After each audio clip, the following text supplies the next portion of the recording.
안녕하세요. 저는 이금순이라고 합니다. 정말 큰일 날 뻔했던 제 이야기 좀 들어주세요. 내 나이 74. 남들은 이제 경로당이나 다닐 나이라고들 하지만 저는 아직 허리 하나 꼿꼿하고 정신 또한 맑아요. 자식이라고는 외아들 하나 반듯하게 키워 장가 보냈고 이제는 금쪽 같은 손녀 재롱 보는 맛에 사는 평범한 할머니입니다. 아들 내외가 맞벌이를 하는 탓에 일주일에 서너 번은 아들 집에 가서 손녀딸 진주를 돌봐주는 것이 제 삶의 가장 큰 낙이자 유일한 소일거리였어요. 할머니, 진주 그림 좀 보세요. 7살 배기 손녀 진주가 고사리 같은 손으로 그린 그림을 들고 제게 달려올 때면 세상의 모든 시름이 다 잊히는 것 같았죠. 그림 속에는 커다란 저와 작은 진주 그리고 아들 내외가 활짝 웃고 있었어요. 비록 삐뚤빼뚤한 선으로 그려졌지만 그 어떤 화가의 명작보다 제게는 소중한 그림이었습니다. 저는 진주를 품에 꼭 안고 머리를 쓰다듬어 주었어요. 어이구, 우리 강아지. 세상에 그림 실력이 날마다 느는구나. 할머니를 이렇게 예쁘게 그려주면 어떡해. 헤헤, 할머니가 세상에서 제일 예쁘니까요. 아이의 순진한 아첨에 웃음이 터져 나왔습니다. 이 아이의 웃음소리를 들을 수만 있다면, 이 따스한 온기를 느낄 수만 있다면 더 바랄 것이 없다고 생각했어요. 아들 기태는 어릴 적부터 속 한 번 썩인 적 없는 착한 아들이었고, 며느리 태희는 싹싹하고 애교가 많아 처음에는 참 예쁘게 봤습니다. 물론 요즘 들어 조금씩 마음에 걸리는 구석이 없지는 않았지만요. 그날도 진주와 함께 거실에서 동화책을 읽어주고 있는데 현관문 열리는 소리와 함께 며느리가 들어왔어요. 양손에는 크고 작은 쇼핑백이 주렁주렁 들려 있었죠. 어머니, 오셨어요? 진주야, 엄마 왔다. 태희는 언제나처럼 밝게 웃으며 진주에게 달려가 볼에 입을 맞췄습니다. 하지만 제 눈에는 그 쇼핑백들이 먼저 들어왔어요. 이름만 대면 다 아는 비싼 상표들이었죠. 아가, 또 뭘 이렇게 많이 샀니? 지난주에도 가방 사지 않았어? 저도 모르게 핀잔 섞인 말이 튀어나왔습니다. 며느리는 잠시 입술을 삐죽이더니 이내 능청스럽게 쇼핑백에서 고운 빛깔의 스카프를 꺼내 제 목에 둘러주었어요. 에이, 어머니. 이건 어머니 선물이에요. 요즘 날씨도 쌀쌀한데 목 따뜻하게 하고 다니시라고요. 그리고 나머지는 다 진주 옷이랑 제 사업에 필요한 것들이에요. 사업? 네, 친구랑 작게 인터넷 쇼핑몰 하나 열었거든요. 아직 시작 단계라 돈 들어갈 곳이 많네요. 아휴, 기태 씨 월급만 가지고는 빠듯해서 저라도 나서야죠. 말은 참 기특하게 했어요. 하지만 태희의 옷장에는 이미 한두 번 입고 걸어둔 옷들과 먼지 쌓인 명품 가방들이 가득했습니다. 저렇게 물 쓰듯 돈을 쓰면서 늘 돈이 부족하다고 하니 앞뒤가 맞지 않는다는 생각이 들었죠. 아들 월급이 대기업 부장급이라 적은 편이 아닌데도 며느리는 늘 생활비가 빠듯하다는 말을 입에 달고 살았어요. 그래, 고맙다. 그래도 너무 무리하지는 말려무나. 돈 버는 것도 좋지만 몸 상하면 아무 소용 없어. 저는 더 깊게 묻지 않고 스카프를 매만졌습니다. 괜한 소리 했다가 고부간의 얼굴 붉힐 필요는 없으니까요. 하지만 마음 한구석의 찜찜함은 쉬이 가시지 않았어요. 마치 맑은 하늘에 갑자기 먹구름 한 점이 떠오른 것처럼요. 며칠 뒤 그 먹구름은 더욱 짙어졌습니다. 제가 부엌에서 저녁 준비를 하고 있을 때였어요. 거실에서 태희가 누군가와 통화하는 소리가 들려왔죠. 평소에 상냥한 목소리가 아니었어요. 얼음장처럼 차갑고 날카로운 목소리였습니다. 그러니까 정신 똑바로 차리라고 했잖아요. 그거 하나 제대로 처리 못해서 일을 이렇게 만들어요? 내가 신신당부했죠? 절대 실수하면 안 된다고. 저는 저도 모르게 하던 일을 멈추고 귀를 기울였습니다. 며느리에게 저런 모습이 있었나 싶어 등골이 서늘해졌어요. 됐고 시키는 대로만 해요. 이번 건 금액이 커서 조금이라도 삐끗하면 다 끝장이야. 알았어요? 두 번 말하게 하지 마요. 그리고 다시는 이 번호로 전화하지 마세요. 내가 연락할 테니까. 태희는 신경질적으로 전화를 끊는 것 같았습니다. 잠시 후 부엌으로 들어온 며느리는 언제 그랬냐는 듯 다시 상냥한 얼굴로 제게 말을 걸었어요. 어머니, 저녁 뭐 하세요? 제가 도울게요. 아니다, 다 되어간다. 근데 아까 통화하는 거 들었는데 혹시 무슨 안 좋은 일 있니? 사업 때문에 힘든 거야? 제가 조심스럽게 묻자 태희의 얼굴이 순간 굳어지는가 싶더니 이내 환하게 웃으며 제 팔짱을 꼈습니다. 아, 그거요? 쇼핑몰 동업하는 친구요. 하도 덤벙대서 제가 좀 뭐라고 했어요. 물건 주문을 잘못 넣어서요. 별일 아니에요, 어머니. 신경 쓰지 마세요. 너무나 태연한 거짓말. 저는 그 순간 확실히 느꼈습니다. 며느리가 무언가 저와 아들에게 숨기는 것이 있다는 것을요. 단순한 쇼핑몰 동업자와의 다툼이라고 하기에는 그 목소리에 담긴 분노와 초조함이 너무나 생생했어요. 다 끝장이야라는 말은 또 뭘까요? 그날 밤 퇴근하고 돌아온 아들 기태의 얼굴도 평소보다 더 어두워 보였습니다. 식탁에 마주 앉아 밥을 먹는데 아들은 말없이 밥알만 씹고 있었죠. 기태야, 너 회사에서 무슨 일 있니? 안색이 안 좋다. 아니에요, 엄마. 그냥 좀 피곤해서요. 그래. 그럼 태희 사업은 잘 되어가? 옆에서 보니 아내가 고생이 많은 것 같던데 너가 잘 좀 챙겨줘라. 제가 며느리 이야기를 꺼내자 아들의 표정이 미묘하게 변했습니다. 마치 건드려서는 안 될 부분을 건드린 사람처럼요. 엄마는 신경 쓰지 마세요. 태희가 다 알아서 잘하고 있어요. 워낙 똑 부러지는 사람이잖아요. 그래도 엄마. 아들이 제 말을 잘랐습니다. 단호한 목소리였어요. 제가 알아서 할게요. 저희 부부 일은 저희가 알아서 하게 그냥 둬주세요. 엄마까지 신경 쓰시면 피곤하시잖아요.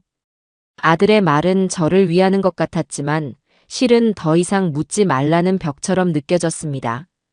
아들이 아내를 저토록 믿고 감싸는 모습을 보니 더 이상 할 말이 없었어요.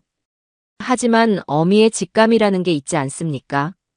제 아들이 그리고 제 손녀가 무언가 위험한 일에 발을 들이고 있는 것만 같은 불길한 예감이 머릿속을 떠나지 않았습니다. 그 후로도 태희의 이상한 행동은 계속됐어요. 늦은 밤에 몰래 집을 나갔다가 새벽녘에 들어오는가 하면 집으로 배달되는 택배 상자도 부쩍 늘었습니다. 제가 이건 다 뭐니? 하고 물으면 다 사업에 필요한 물건들이에요 라는 대답만 기계처럼 반복했죠. 그리고 그 물건들을 자기 방에 들여놓고는 문을 꼭 잠그는 것이었어요. 한 집안에 살면서도 며느리의 방은 금단의 성역처럼 변해버렸습니다. 저는 답답한 마음에 아들에게 다시 한번 넌지시 물어봤어요. 기태야, 태희가 밤늦게 나가는 일이 잦던데 무슨 일인지 알고는 있는 거니? 애 엄마가 그렇게 밤늦게 싸돌아다니는 거 좋은 거 아니다. 동대문에 물건 떼러 가는 거예요. 낮에는 사람 많고 복잡해서 일부러 밤에 가는 거래요. 엄마는 옛날 분이라 잘 모르시겠지만 요즘 사업하는 사람들 다 그렇게 해요. 아들은 이미 며느리가 만들어 놓은 각본을 그대로 읊고 있었습니다. 아내의 모든 말을 조금의 의심도 없이 믿고 있는 아들의 모습에 가슴이 쿵 내려앉는 것 같았어요. 저 순하고 착해 빠진 아들이 혹시라도 나쁜 일에 휘말리는 건 아닐까 밤에 잠을 이룰 수가 없었습니다. 그러던 어느 날이었어요. 태희는 아침부터 화장을 곱게 하고 비싼 옷으로 한껏 멋을 낸 채 집을 나섰습니다. 중요한 미팅이 있다면서요. 어머니, 오늘 진주 좀 잘 부탁드려요. 저녁 약속까지 있어서 좀 늦을 것 같아요. 알았다. 걱정 말고 일 잘 보고 오너라.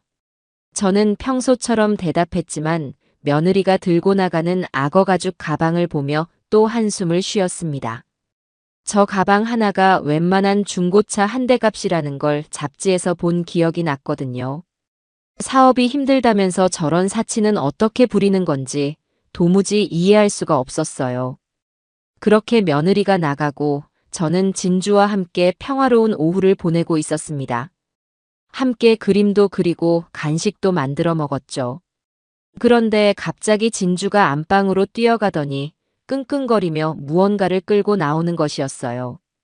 바로 며느리가 평소에 애지중지하며 옷장 깊숙한 곳에 넣어두던 검은색 가방이었습니다.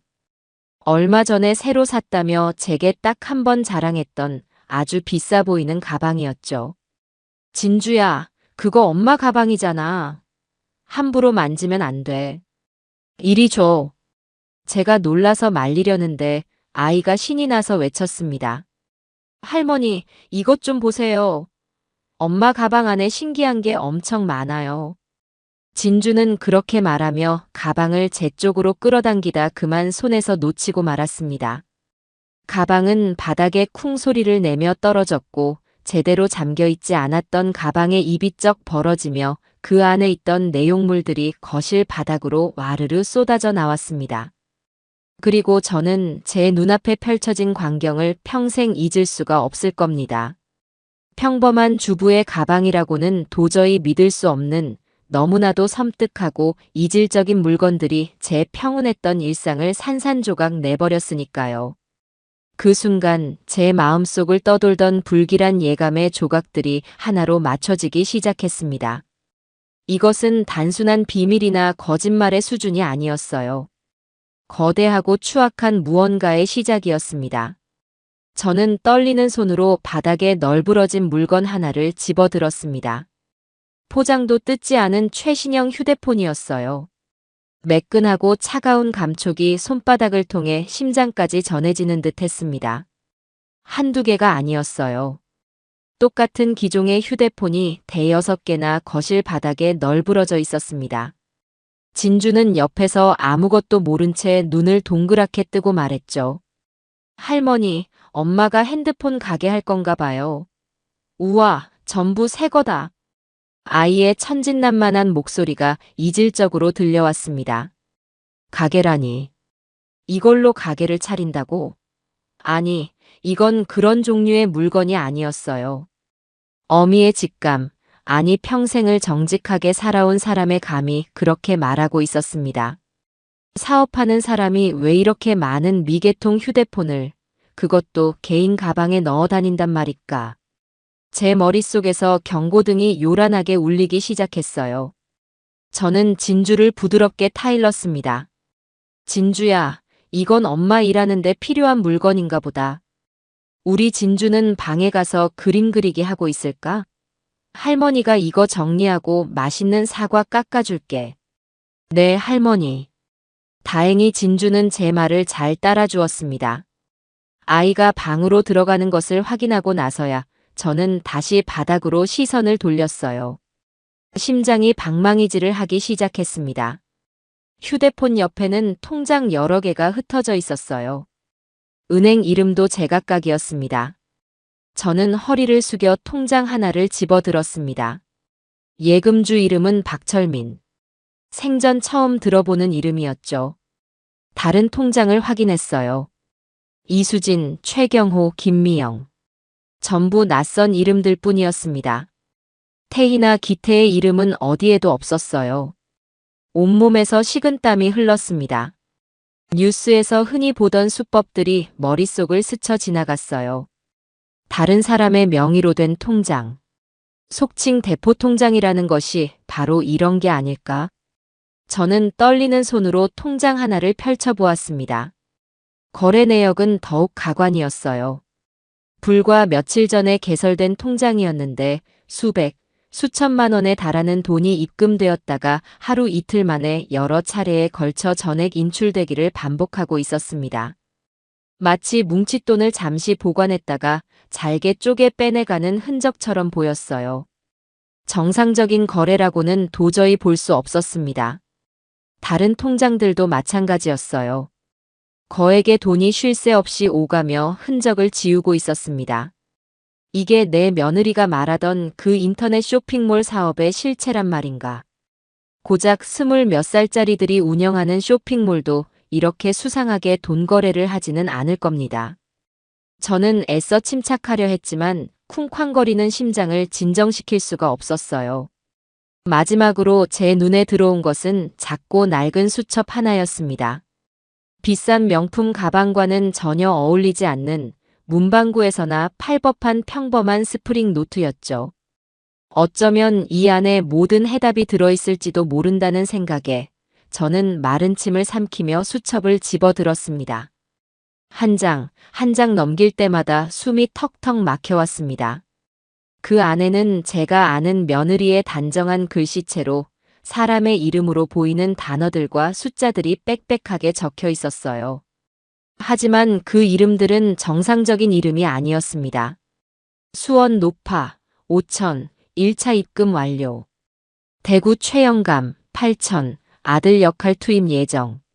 분당 미망인 1억 2천, 전액 처리 완료.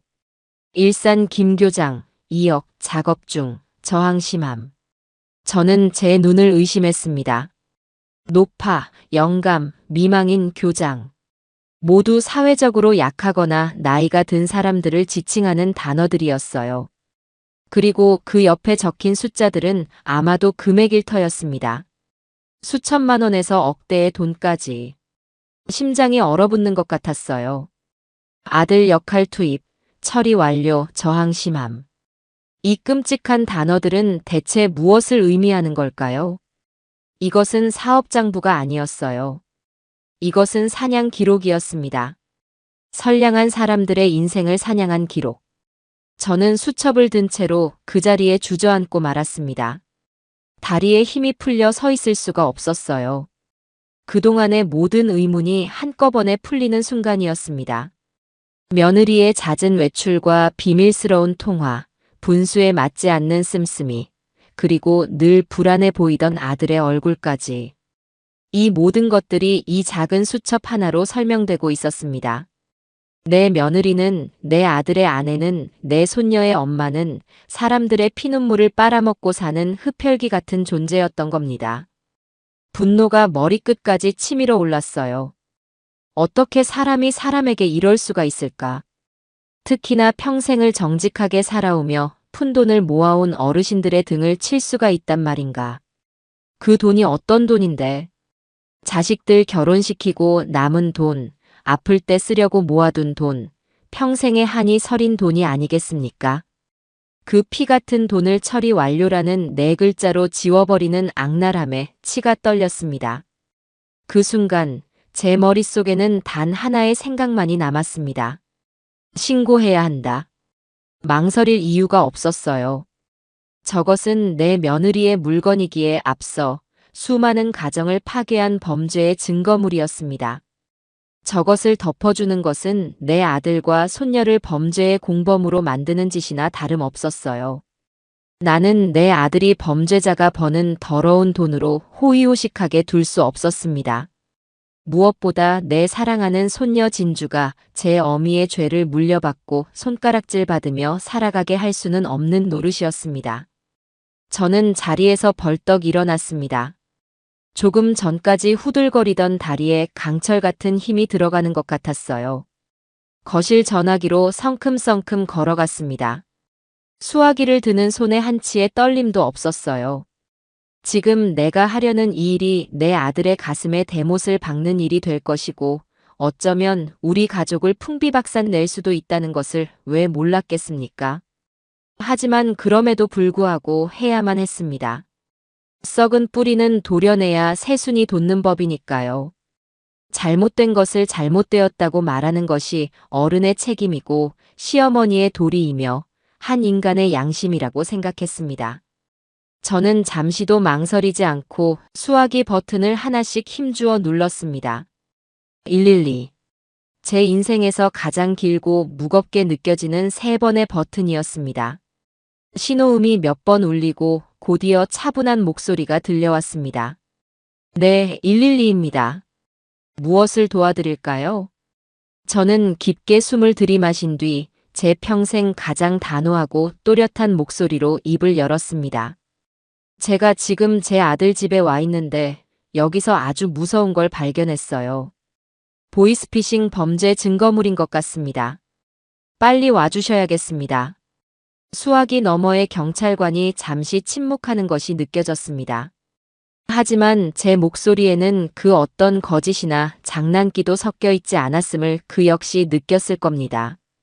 제 인생의 가장 평화로웠던 오후는 그렇게 막을 내리고 있었습니다. 이제 곧 거대한 폭풍이 우리 가족을 덮쳐올 터였습니다. 하지만 저는 두렵지 않았어요. 불의 앞에 고개 숙이고 사는 것보다 정의를 위해 폭풍 속으로 걸어 들어가는 쪽이 100배, 1000배는 떳떳하니까요. 저는 전화기를 내려놓고 조용히 현관문을 바라보았습니다. 신고 전화를 끊고 10분쯤 지났을까 밖에서 경찰차의 사이렌 소리가 희미하게 들려왔습니다. 소리는 점점 가까워졌고 이내 우리 아파트 단지 안에서 멈추었어요. 저는 거실 바닥에 널브러진 증거물들을 그대로 둔 채 현관으로 가 문을 열어주었습니다. 곧이어 건장한 체격의 제복 경찰 2명이 집 안으로 들어섰어요. 둘 다 젊어 보였는데 한 명은 조금 더 경력이 있어 보였고 다른 한 명은 갓 임관한 순경처럼 보였습니다. 신고하신 분 맞으십니까? 나이 지긋한 쪽이 저를 보며 물었습니다. 그들의 눈에는 약간의 피로감과 의구심이 섞여 있었어요. 아마도 가족 간의 다툼이나 오해일 수도 있겠다라고 생각하는 듯 했습니다. 하긴 시어머니가 며느리를 보이스피싱으로 신고하는 일이 흔한 일은 아니겠지요. 네, 맞습니다.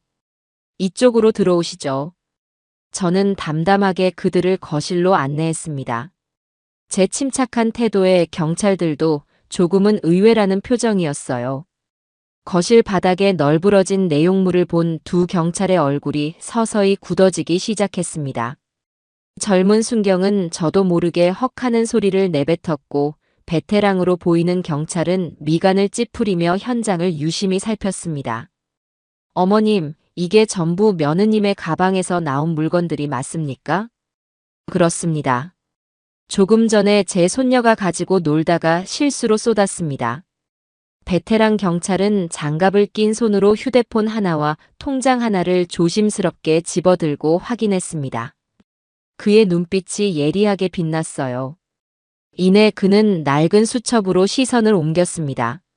한 장 한 장 넘겨보는 그의 표정이 점점 더 심각해지는 것을 저는 똑똑히 보았습니다. 팀장님께 보고드려야겠습니다. 이거 보통 건이 아닌 것 같습니다. 그는 허리에 찬 무전기를 꺼내 들고 어딘가로 보고하기 시작했습니다. 그의 입에서 다수의 대포폰, 차명 계좌, 피해자 명부로 추정되는 장부 발견과 같은 전문 용어들이 흘러나왔어요. 이제 상황은 더 이상 가정 내의 문제가 아니게 되었습니다. 명백한 형사 사건으로 변모하고 있었죠. 잠시 후 초인종이 다시 울렸습니다. 이번에는 사복 차림의 형사 여러 명이 들이닥쳤어요. 분위기는 순식간에 더욱 무거워졌습니다. 그들은 현장을 보존하고 사진을 찍기 시작했고 제게는 자초지종을 다시 한번 자세히 물었습니다. 저는 진주가 충격받지 않도록 아이 방문을 꼭 닫아주고 제가 보고 겪은 그대로를 차분하게 설명했어요. 제 진술을 듣는 형사의 눈빛이 존경과 연민이 뒤섞인 복잡한 빛을 띠는 것을 느낄 수 있었습니다. 그렇게 한참 동안 현장 조사가 이루어지고 있을 때였어요. 현관문이 벌컥 열리며 제 아들 기태가 헐레벌떡 들어왔습니다. 아마 퇴근길에 아파트 입구에 서 있는 경찰차를 보고 무슨 일인가 싶어 뛰어온 모양이었어요. 엄마, 이게 다 무슨 일이야? 집에 경찰은 왜 와 있고 이게 다 뭐야? 기태는 거실의 풍경을 보고 경악을 금치 못했습니다. 낯선 남자들이 집안을 휘젓고 다니고 아내의 물건들이 증거물처럼 바닥에 널려 있는 광경에 정신을 차리지 못하는 듯했어요. 그의 시선이 제게로 향했습니다. 분노와 배신감으로 이글거리는 눈이었어요. 엄마가 신고한 거야? 엄마가 우리 집에 경찰을 부른 거냐고. 도대체 왜? 아들이 제게 고함을 질렀습니다. 저는 그런 아들을 조금도 흔들리지 않는 눈으로 마주 보았어요. 기태야, 목소리 낮춰라. 진주 듣는다. 진주가 문제야, 지금. 엄마, 어떻게 나한테 이럴 수가 있어? 어떻게 태희한테 이럴 수가 있냐고. 이게 다 뭐냐고 물었잖아. 저것들이 뭔지 네 눈으로 직접 보고도 모르겠느냐.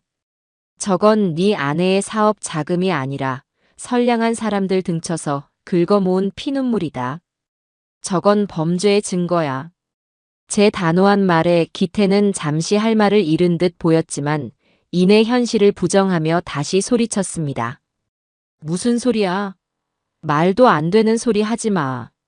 태희가 얼마나 힘들게 사업하는지 알지도 못하면서 엄마가 뭘 안다고 우리 태희를 범죄자 취급해. 이건 다 오해야. 뭔가 잘못된 거라고. 오해? 기태야, 정신 좀 차려라.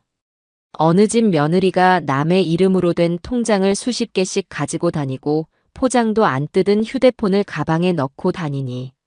저 수첩은 또 뭐고. 수원 노파, 분당 미망인 이게 정상적인 사업장부로 보여. 저는 바닥에 떨어진 수첩을 가리켰습니다. 기태는 차마 그것을 볼 용기가 없는지 시선을 피했어요. 그는 아내에 대한 맹목적인 믿음과 눈앞에 펼쳐진 끔찍한 현실 사이에서 갈팡질팡하고 있었습니다. 아들의 그런 우유부단함이 제 가슴을 더욱 아프게 찔렀습니다. 바로 그때였습니다. 현관문이 다시 열리며 며느리 태희가 들어왔어요. 중요한 미팅이 있다던 그녀의 얼굴에는 만족스러운 미소가 걸려 있었습니다. 하지만 그 미소는 집안의 광경을 확인한 순간 그대로 얼어붙고 말았죠. 어머니, 기태씨, 이게 다 무슨... 태희는 거실에 서 있는 형사들과 바닥에 널브러진 자신의 비밀들, 그리고 저와 기태를 번갈아 보며 사색이 되었습니다. 상황을 파악하는 데는 그리 오랜 시간이 걸리지 않았어요. 그녀의 눈동자가 지진이라도 난 듯 격렬하게 흔들렸습니다. 그녀의 시선이 제게 와서 꽂혔어요. 세상의 모든 원망과 증오를 담은 눈빛이었습니다. 어머니가 하셨어요? 어머니가 신고하신 거예요?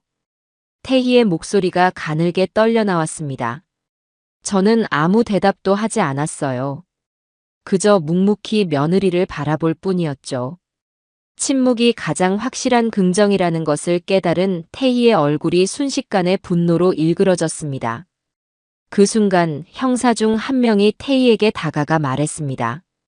이태희 씨 맞으시죠? 사기 및 전자금융거래법 위반 혐의로 긴급 체포합니다. 변호사를 선임할 수 있으며 묵비권을 행사할 수 있습니다. 형사가 미란다 원칙을 고지하며 수갑을 꺼내 들자 태희는 비명을 질렀습니다. 그리고는 갑자기 몸을 돌려 현관 밖으로 뛰쳐나가려 했어요. 도망치려는 시도였죠. 하지만 다른 형사가 이미 앞을 막아서고 있었습니다. 꼼짝 마! 궁지에 몰린 쥐처럼 붙잡힌 태희는 발악하기 시작했습니다.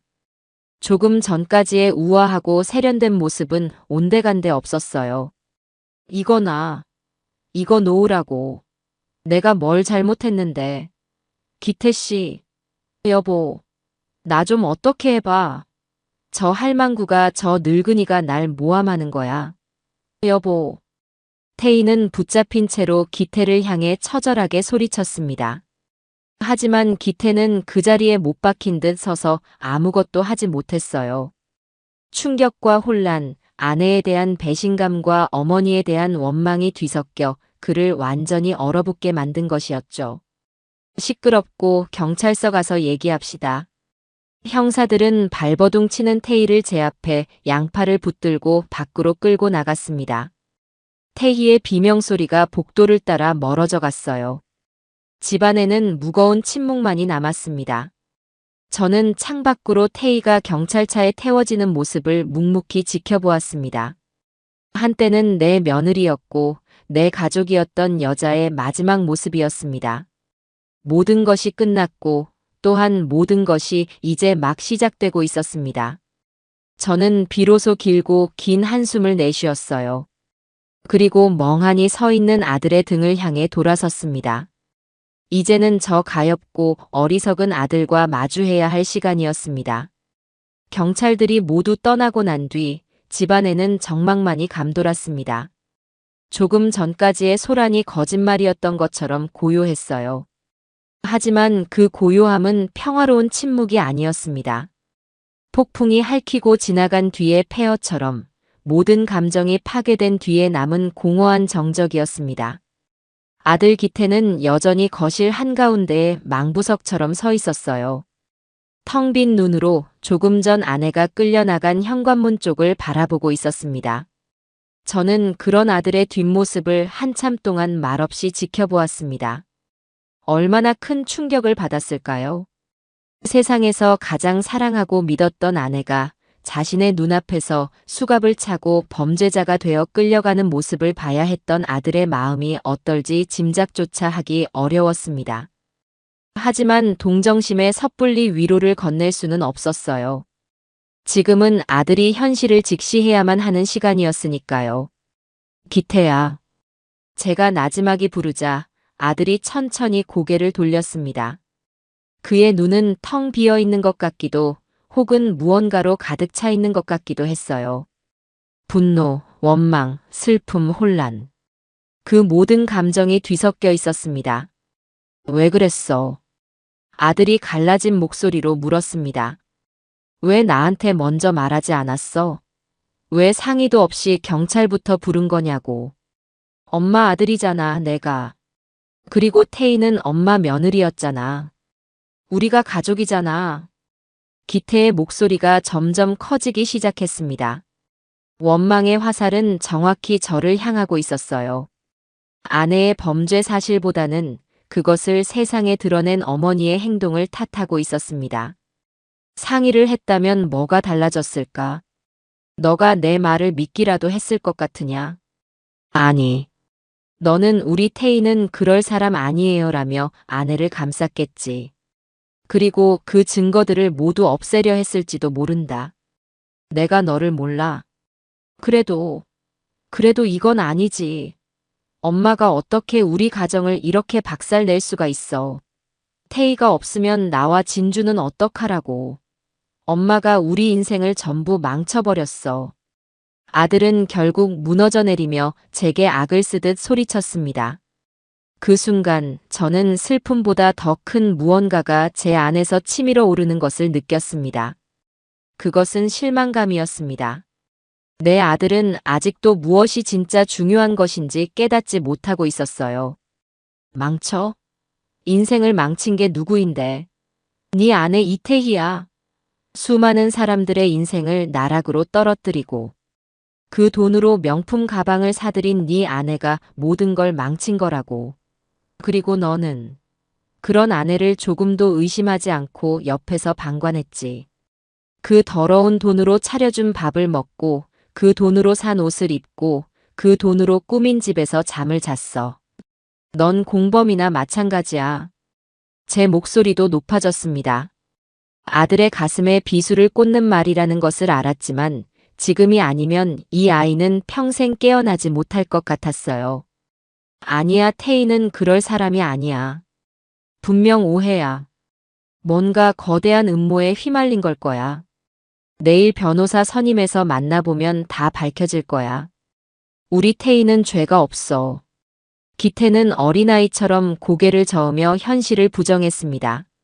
자신의 눈으로 범죄의 증거들을 똑똑히 보고 아내가 도망치려다 체포되는 것까지 봤으면서도 그는 여전히 아내의 결백이라는 환상 속에서 헤어나오지 못하고 있었어요. 그 모습이 너무나 가엾고 답답해서 저는 더 이상 말을 잇지 못했습니다. 이 아이에게는 시간이 필요했어요. 스스로의 힘으로 환상에서 걸어나와 차갑고 냉정한 진실과 마주할 시간이요. 저는 조용히 안방으로 들어가 제 겉옷을 챙겨 입었습니다. 그리고 진주방으로 들어가 잠든 아이의 이마에 입을 맞추었어요. 세상 모르고 잠든 손녀의 얼굴을 보니 눈물이 핑 돌았습니다. 이 아이를 위해서라도 저는 더 강해져야 했습니다. 거실로 나오자 기태가 저를 보고 물었습니다. 어디가, 엄마? 내 집으로 가야지. 여긴 더 이상 내가 있을 곳이 아닌 것 같다. 지금 이 상황에 어딜 간다는 거야? 엄마가 저지른 일이잖아. 책임져야지. 내가 져야 할 책임은 여기까지다. 나는 불의를 보고 내 양심에 따라 행동했고 내 손주가 범죄자의 소굴에서 자라지 않도록 막았다. 그걸로 내 책임은 끝났어. 이제부터는 너의 책임이야. 진주 아비로서 그리고 이 사건의 가장 가까운 관계자로서 무엇이 옳은 길인지 스스로 판단하고 결정해라. 저는 현관으로 걸어갔습니다. 기태가 다급하게 제 앞을 막아섰어요. 가지마, 엄마. 제발 나 혼자 어떻게 하라고. 무서워, 엄마. 조금 전까지 악을 쓰던 아들이 아니었습니다. 길을 잃은 아이처럼 겁에 질린 얼굴이었어요. 그 얼굴을 보니 마음이 약해졌지만 저는 고개를 저었습니다. 지금 아들을 받아주면 이 아이는 영원히 제 그늘 뒤에 숨어 현실을 회피하며 살아갈 겁니다. 너 혼자가 아니다. 너에게는 지켜야 할 딸 진주가 있잖니. 언제까지 그렇게 어리광만 부릴 테냐? 네가 네 아내의 죄를 똑바로 마주하고 피해자들의 고통을 이해하고 한 사람의 어른으로서 진주아비로서 바로 설 때 그때 다시 나를 찾아오너라. 그전까지는 연락도 하지 마라. 저는 아들을 밀치고 현관문을 열었습니다. 차가운 밤 공기가 제 얼굴을 때렸어요. 뒤에서 아들이 저를 부르는 소리가 들렸지만 저는 단 한 번도 뒤돌아보지 않고 아파트를 빠져나왔습니다. 택시를 타고 제 작은 빌라로 돌아오는 내내 눈물 한 방울 흘리지 않았어요. 슬플 시간도 후회할 시간도 없었습니다. 저는 옳은 일을 했고 그것으로 충분했습니다. 집에 돌아와 불도 켜지 않은 채 한참을 앉아 있었습니다. 적막한 집안에서 저는 오늘 있었던 일들을 천천히 복기했어요. 며느리의 서늘한 눈빛, 아들의 절규, 수갑이 채워지는 소리. 그 모든 것이 꿈만 같았지만 동시에 지독한 현실이었습니다. 다음 날 아침 모르는 번호로 전화가 걸려왔습니다. 제 자신을 경찰서 지능범죄수사팀장이라고 밝힌 남자였습니다. 어제 저희 집으로 출동했던 형사였어요. 그는 정식으로 제 진술을 다시 한번 듣고 싶다고 말했습니다. 어르신 덕분에 저희가 몇 달 동안 추적하던 거대 조직의 꼬리를 잡았습니다. 정말 큰일 하셨습니다. 그의 말에 조금의 위안을 얻었지만 이어지는 말은 제 가슴을 다시 한번 철렁 내려앉게 만들었습니다. 조사 과정에서 몇 가지 사실이 추가로 밝혀져서 말씀드립니다. 어르신 며느님, 이태희 씨는 저희가 파악하기로 단순 가담자가 아닙니다. 조직 내에서 피해자들에게 거둬들인 자금을 세탁하고 관리하는 아주 중요한 역할을 맡은 자금관리 총책입니다. 총책. 저는 그 단어의 무게에 숨을 삼켰습니다. 어렴풋이 짐작은 했지만 막상 사실로 확인하니 온몸에 힘이 빠지는 것 같았어요. 그리고 현재까지 저희가 파악한 피해자만 100명이 넘습니다. 피해액은 어림잡아도 50억 원을 상회하고요. 대부분이 평생 모은 돈을 한순간에 잃어버린 노인분들이나 사회초년생들입니다. 어르신의 신고가 아니었다면 지금 이 순간에도 피해자는 계속 늘어나고 있었을 겁니다. 50억 원. 그 돈의 액수보다 그 돈에 담겨 있을 100명이 넘는 사람들의 절망과 눈물의 무게가 제 어깨를 짓눌렀습니다. 제가 아는 며느리는 애교 많고 상냥하던 내 며느리는 어디로 가고 저런 무서운 괴물만 남았을까요? 전화를 끊고 저는 창밖을 내다보았습니다. 회색빛 하늘이 제 마음 같았어요. 제 선택이 수많은 사람들을 구했다는 사실은 분명했지만 그 대가로 제 아들과 손녀가 짊어져야 할 상처의 깊이를 생각하니 가슴이 미어졌습니다. 하지만 저는 알고 있었어요. 지금의 고통은 썩은 살을 도려내는 아픔이라는 것을요. 이 아픔을 견뎌내야만 우리 가족은 비로소 다시 건강하고 정직한 삶을 시작할 수 있을 겁니다. 저는 흐려지는 시야를 애써 바로잡으며 더 단단해져야 한다고, 이 모든 폭풍이 지나갈 때까지 꿋꿋이 버텨내야 한다고 스스로에게 다짐했습니다. 저 멀리서 새로운 시련의 바람이 불어오고 있었습니다. 아들의 집을 나온 지 사나흘이 흘렀습니다. 그동안 아들에게서는 아무런 연락도 오지 않았어요. 저 역시 먼저 연락하지 않았습니다. 아들이 스스로 어둠 속에서 걸어 나올 때까지 기다려주는 것이 어미인 제가 해줄 수 있는 마지막 배려라고 생각했기 때문입니다. 혼자 있는 시간은 고요했지만 결코 외롭지는 않았어요. 제 마음은 오히려 그 어느 때보다 단단해지고 있었습니다. 혼자 지내는 동안 저는 끼니도 거른 채 종일 TV만 멍하니 바라보았습니다. 세상 돌아가는 소식들이 귀에 들어오지 않았어요. 그저 켜놓은 소음이 제 머릿속을 가득 채운 생각들을 조금이나마 덜어주는 것 같았기 때문입니다. 그러던 어느 날 저녁 8시 뉴스를 보던 저는 저도 모르게 화면으로 몸을 기울였습니다. 앵커의 심각한 목소리가 제 귓전을 때렸기 때문이었죠. 노인들을 상대로 수십억 원대의 사기 행각을 벌인 대규모 보이스피싱 조직이 경찰에 붙잡혔습니다. 이들은 검사나 금융감독원 직원을 사칭해 피해자들의 평생 모은 재산을 가로채 왔는데요. 특히 조직의 자금 세탁을 총괄한 핵심 인물이 평범한 가정주부로 밝혀져 더 큰 충격을 주고 있습니다. 화면이 바뀌고 익숙한 아파트 단지의 전경이 비쳤습니다. 바로 제 아들이 사는 아파트였어요. 심장이 쿵 하고 내려앉았습니다. 이어서 경찰서 포토라인에 선 며느리 태희의 모습이 화면을 가득 채웠습니다. 값비싼 옷은 구겨지고 화려했던 얼굴은 마스크와 모자로 가려져 있었지만 공포와 도끼로 번들거리는 저 눈빛을 제가 왜 모르겠습니까? 기자들의 질문이 쏟아졌어요. 피해자들에게 할 말 없으십니까? 혐의 인정하십니까? 공범은 더 없나요? 태희는 고개를 푹 숙인 채 아무 말도 하지 않고 형사들에게 이끌려 안으로 사라졌습니다. 제 며느리가 온 국민이 지켜보는 뉴스에 나오는 흉악범이 되어 있었습니다. 가슴 한쪽이 아려왔지만 저는 눈을 피하지 않았어요. 이것이 현실이었고 제가 만들어낸 결과였으니까요. 곧이어 피해자들의 인터뷰가 이어졌습니다. 얼굴은 모자이크 처리되었지만 그들의 목소리에 담긴 절망과 고통은 고스란히 제 심장으로 파고들었어요. 허리가 굽은 한 할머니는 카메라 앞에서 오열하며 말했습니다. 아들이 사업에 실패해서, 빚쟁이들한테 맞고 다니는 걸 볼 수가 없어서, 평생 폐지 주어서 모은 돈, 밭 팔아서 마련한 돈, 그거라도 보내주면 검사님이 아들을 지켜준다고 해서, 그래서 보냈더니 내가 못된 년이야 내가. 또 다른 젊은 여성은 텅 빈 눈으로 허공을 보며 말했죠. 취직이 너무 안 돼서 급하게 돈이 필요했는데 저금리로 대출을 해주겠다고 해서 수수료 명목으로 통장이랑 카드를 보내줬어요.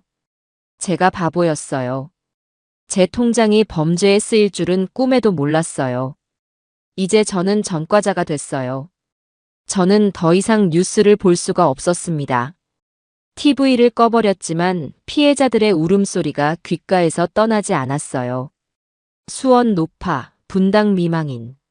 며느리의 수첩에 적혀있던 그 글자들이 이제는 피눈물을 흘리는 사람들의 얼굴이 되어 제 머릿속을 헤집어 놓았습니다. 내 며느리가 저지른 짓은 단순히 돈을 훔친 것이 아니었어요. 한 사람의 인생을, 한 가족의 희망을 송두리째 파괴해버린 것이나 다름없었습니다. 그 돈으로 우리 진주 장난감을 사주고 맛있는 음식을 해먹이고 내 아들의 차에 기름을 넣었던 겁니다. 온몸에 소름이 돋고 구역질이 치밀어 올랐어요. 다음 날 저는 무거운 마음을 안고 시장에 갔습니다. 며칠 동안 제대로 먹질 못해 기력이 없었지만 뭐라도 먹어야 이 싸움을 계속할 수 있을 것 같았어요. 콩나물이며 두부값을 흥정하는데 저 멀리서 익숙한 얼굴이 눈에 들어왔습니다. 예전에 같은 동네에 살았던 박씨 할머니였어요. 저보다 나이는 대여섯 살 많았지만 워낙 정정하고 목소리가 커서 시장 통에서는 모르는 사람이 없는 분이었습니다. 그런데 그날따라 할머니의 모습이 영 이상했어요. 꼿꼿하던 허리는 구부정했고 늘 사람 좋은 웃음을 띠던 얼굴은 핏기 하나 없이 헬쑥했습니다. 언니, 오랜만이에요. 어디 안 좋으세요? 얼굴이 왜 이렇게 상하셨어? 제가 다가가 인사를 건네자 박씨 할머니는 저를 보더니 와락 눈물을 터뜨렸습니다. 저는 너무 놀라 할머니의 팔을 부축해 시장 한쪽의 의자로 모시고 갔어요. 언니, 왜 그러세요? 무슨 일 있어요? 자식들한테 무슨 일이라도 생겼어요? 할머니는 한참을 어깨를 들썩이며 울기만 하다가 겨우 입을 열었습니다. 그 입에서 나온 이야기는 제 심장을 갈갈이 찢어놓기에 충분했습니다. 내가 사기를 당했어. 네. 사기라니요? 전화가 왔어. 서울중앙지검 검사라고 하더군. 내 통장이 무슨 금융사기에 연루가 됐다고 당장 통장에 있는 돈을 안전계좌로 옮기지 않으면 내가 구속되고 자식들 앞길까지 막힌다고. 아, 세상에. 어제 뉴스에서 들었던 레퍼토리와 똑같았습니다. 저는 할머니의 손을 꽉 잡았습니다. 제 손이 사시나무처럼 떨리고 있었어요.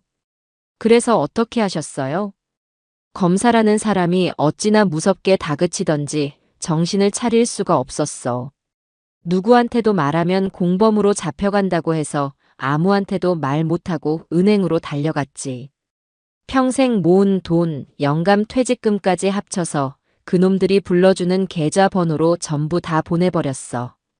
그게 내 전 재산이었는데 그걸 다. 할머니는 더 이상 말을 잇지 못하고 가슴을 치며 통곡했습니다. 저는 할머니를 부축한 채 아무 말도 할 수가 없었어요. 언니, 그 돈을 훔쳐간 사람 중 하나가 제 며느리입니다. 이 말이 목구멍까지 차올랐지만 차마 뱉어낼 수가 없었습니다. 죄책감과 분노로 온몸의 피가 거꾸로 솟는 것 같았어요. 이 선량하고 무지한 늙은이의 등을 친 것이 내 며느리라니. 그날 밤 저는 잠을 이룰 수가 없었습니다. 천장에 박씨 할머니의 우는 얼굴과 뉴스에 나온 피해자들의 얼굴이 번갈아 떠올랐습니다. 그리고 아들 기태의 얼굴도요. 아들은 지금쯤 무얼 하고 있을까? 그 역시 뉴스를 봤을까? 화면 속 피해자들의 눈물을 보고 무슨 생각을 했을까? 자신이 사랑했던 아내의 추악한 민낯을, 그로 인해 고통받는 사람들의 절규를 보고도 여전히 아내의 결백을 믿고 있을까? 그렇게 뒤척이고 있는데 한밤중에 머리맡에 둔 휴대폰이 짧게 울렸습니다. 문자 메시지 한 통이 도착해 있었어요. 발신인은 아들이었습니다. 심장이 쿵 하고 바닥으로 떨어지는 것 같았어요. 저는 떨리는 손으로 메시지를 확인했습니다. 화면에는 짧은 문장 하나만이 적혀 있었습니다. 어머니, 제가 어떡하죠? 그 문장에는 수많은 감정이 함축되어 있었습니다. 원망도 분노도 아니었어요. 길을 잃은 아이의 처절한 물음이자 뒤늦은 후회의 시작이었습니다. 아들은 이제야 비로소 자신이 믿었던 성이 모래성이었음을, 그 성이 수많은 사람들의 피눈물 위에 세워져 있었음을 깨닫기 시작한 겁니다. 저는 답장을 보내지 않았어요. 대신 휴대폰을 꽉 쥔 채 눈을 감았습니다. 이제 곧 아들이 저를 찾아올 터였습니다. 그때가 되면 저는 아들과 함께 이 지독한 현실을 헤쳐나갈 준비를 해야 했습니다. 더 이상 물러설 곳은 없었습니다. 아들에게서 문자를 받은 다음 날 오후 현관 초인종이 울렸습니다. 올 사람이 없는데 누구일까 싶어 인터폰 화면을 보니 며칠 사이에 10년은 늙어버린 듯한 아들의 얼굴이 보였어요. 저는 아무 말 없이 문을 열어주었습니다. 아들은 고개를 푹 숙인 채 집 안으로 들어섰어요. 거실 소파에 마주 앉았지만 한참 동안 우리 사이에는 침묵만이 흘렀습니다. 먼저 입을 연 것은 아들이었습니다. 뉴스 봤어요. 그래. 시장 박씨 할머니 일도 들었어요. 어제 우연히 장모님 아니 태희 장모님하고 통화하는 걸 들었거든요. 박씨 할머니가 경찰서에 신고하러 갔는데 거기서 태희 이름을 봤다고 우리 동네 사람 돈까지 그렇게 한 줄은 몰랐다고. 아들의 목소리는 메마른 나뭇잎처럼 힘없이 바스러지고 있었습니다. 그는 더 이상 아내의 결백을 주장하지 않았어요. 차갑고 잔인한 진실이 그의 마지막 방어벽마저 무너뜨린 후였습니다. 태희가 어떻게 그럴 수가 있는지 아무리 생각해도 믿을 수가 없어요. 저한테는 세상에서 가장 착하고 여린 사람이었는데 사람의 탐욕이 그렇게 무서운 거다. 처음에는 작은 거짓말로 시작했겠지. 하지만 그 거짓말이 성공하고 더러운 돈이 손에 들어오기 시작하면 그때부터는 괴물이 되는 거야. 양심은 마비되고 돈이 아닌 것은 아무것도 보이지 않게 되는 거지. 저는 담담하게 말했습니다. 아들은 두 손으로 얼굴을 감쌌어요. 그의 어깨가 가늘게 떨리고 있었습니다. 저는 그런 아들을 그저 바라만 보았습니다. 지금은 아들이 스스로의 힘으로 고통을 감내해야 할 시간이었습니다. 집에 돌아가서 태희 물건들을 전부 다 뒤져봤어요. 엄마 말이 맞는지 아니면 내가 아는 태희가 맞는지 확인하고 싶었어요. 아들은 천천히 그날 밤의 이야기를 시작했습니다. 그는 집에 돌아가자마자 아내의 옷장, 서랍, 가방, 심지어는 화장대 밑바닥까지 샅샅이 뒤졌다고 해요. 처음에는 아무것도 나오지 않았다고 합니다. 하지만 그는 포기하지 않았어요. 평소 태희가 유독 자신에게만은 열어주지 않았던 작은 벽장이 생각났다고 합니다. 온갖 계절 옷과 이불에 가려져 있던 그 벽장 문을 뜯어내다시피 열자 그 안에는 작은 금고 하나가 숨겨져 있었다고 해요. 태희는 저한테 그 안에 자기 처녀 시절 물건들이 들어있다고 절대 열어보지 말라고 했었어요. 저는 그 말을 바보같이 믿었고요. 기태는 공구함에서 망치를 가져와 금고를 부수기 시작했습니다. 굳게 닫힌 금고 문이 찌그러지며 열리는 순간 그는 그 안에 들어있는 것들을 보고 숨을 쉴 수가 없었다고 합니다. 금고 안에는 현금 5만 원권 다발이 가득 차 있었고 그 옆에는 번쩍이는 금괴 몇 개와 값비싼 명품 시계들이 들어 있었습니다. 그리고 가장 결정적인 것은 이태희 그녀의 이름으로 된 오피스텔 등기권리증이었습니다. 서울 강남의 비싼 오피스텔이었고 기태는 아내가 그런 부동산을 가지고 있다는 사실을 꿈에도 모르고 있었죠. 매매 계약서를 보니 불과 몇 달 전에 전액 현금으로 구입했다고 적혀 있었습니다. 피해자들의 피눈물이 아내의 비밀 금고 속에서 금괴와 오피스텔로 둔갑해 있었던 겁니다. 그걸 보는 순간 모든 게 끝났다는 걸 알았어요. 내가 사랑했던 이태희라는 여자는 처음부터 존재하지 않았던 사람이었어요. 저는 그냥 거대한 사기극에 이용당한 어리석은 남편이었을 뿐이에요. 아들의 고백을 듣는 동안 제 마음속에서는 분노와 연민이 교차했습니다. 저 어리석은 아들이 한심하면서도 동시에 그가 겪었을 배신감의 깊이가 느껴져 가슴이 아팠어요. 바로 그때 제 휴대폰이 울렸습니다. 어제 통화했던 경찰서의 팀장이었어요. 저는 스피커폰으로 전화해 아들도 들을 수 있도록 했습니다. 어르신 수사에 협조해 주셔서 감사합니다. 몇 가지 추가로 말씀드릴 것이 있습니다. 이태희 씨의 혐의가 속속 드러나고 있습니다. 저희가 계좌를 추적해보니 범죄 수익금의 일부가 아드님 김기태 씨 명의의 계좌로 흘러들어간 정황을 포착했습니다. 네, 제 아들 말씀이십니까? 그럴 리가요. 옆에서 듣고 있던 기태의 얼굴이 하얗게 질렸습니다. 팀장님, 저는 정말 아무것도 모릅니다.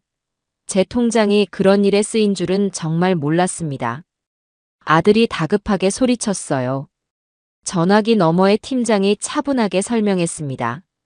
네, 김기태 씨가 직접 가담하지 않았다는 점은 저희도 인지하고 있습니다. 이태희 씨가 남편분의 공인인증서를 몰래 도용해서 자금 세탁의 중간 단계로 잠시 활용한 것으로 보입니다. 하지만 어쨌든 명의가 김기태 씨 앞으로 되어 있기 때문에 참고인 조사는 불가피할 것 같습니다. 전화를 끊고 기태는 완전히 넋이 나간 사람처럼 소파에 주저앉았습니다. 나도 모르는 사이에 내 이름까지 범죄에 이용당하고 있었던 거야. 태희는 나를 남편으로 생각한 게 아니었어. 그냥 자기 범죄를 위한 도구, 방패막이로 생각했던 거야. 이제 아들에게는 아내에 대한 아주 작은 미련이나 동정심조차 남아있지 않은 듯 보였습니다. 그 자리는 차가운 배신감과 쓰라린 현실 인식만이 채우고 있었죠. 결심했어요, 엄마. 한참 만에 기태가 입을 열었습니다. 그의 눈빛은 더 이상 흔들리지 않았어요. 공허했지만 동시에 무언가 결심한 사람의 단단함이 느껴졌습니다. 다음 주에 태희 면회를 갈 생각이에요. 내 입으로 직접 듣고 싶어요. 왜 그랬는지. 나한테 그리고 진주한테 왜 그랬는지. 그리고 모든 걸 끝낼 겁니다. 저는 말없이 아들의 어깨를 두드려 주었습니다. 이제야 비로소 내 아들이 지독한 악몽에서 깨어나 현실에 두 발을 딛고 서기 시작한 겁니다. 그 과정은 고통스럽겠지만 반드시 겪어야만 하는 성장통이었어요. 며칠 뒤 아들은 결연한 표정으로 구치소로 향했습니다. 저는 아들이 그곳에서 어떤 추악한 진실을 마주하게 될지, 그리고 그 진실 앞에서 부디 무너지지 않기를 간절히 기도했습니다.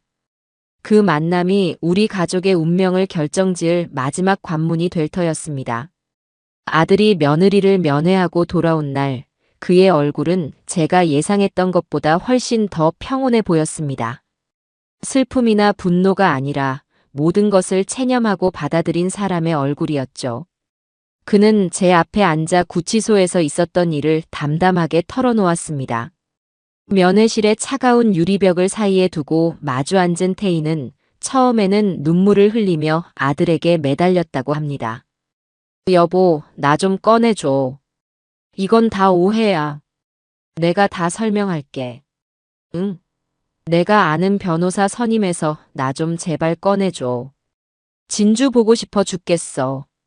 하지만 아들이 싸늘한 눈으로 금고에서 발견한 오피스텔 계약서와 금괴 사진을 보여주자 며느리의 태도는 180도 돌변했다고 해요. 더 이상 연기는 통하지 않는다는 것을 깨달은 거겠죠.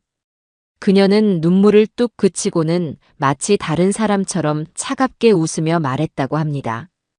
그걸 찾아냈네. 용케 찾아냈구나. 그래서 뭐, 그게 어쨌다는 건데? 어쨌다는 거냐니. 이게 다 그 불쌍한 사람들한테서 뜯어낸 돈이잖아. 당신 어떻게 사람이 돼서 그런 짓을 할 수가 있어. 아들의 절규에 며느리는 코웃음을 치며 대답했다고 합니다. 그 내용은 제 아들의 입을 통해 전해 듣는 것만으로도 피가 거꾸로 솟을 지경이었습니다. 사람, 웃기지 마. 당하는 것들이 멍청한 거지. 누굴 탓해? 세상은 원래 똑똑한 사람이 멍청한 사람 등쳐먹고 사는 거야. 그리고 너도 깨끗한 척하지 마. 너도 그 돈으로 비싼 차 굴리고 좋은 옷 입고 편하게 살았잖아. 이제 와서 왜 너만 정의로운 척이야? 역겨워. 나는 정말 몰랐어. 그 돈이 그런 더러운 돈인 줄은 꿈에도 몰랐다고. 몰랐다고? 모르면 죄가 없어져. 그럼 법은 왜 있니?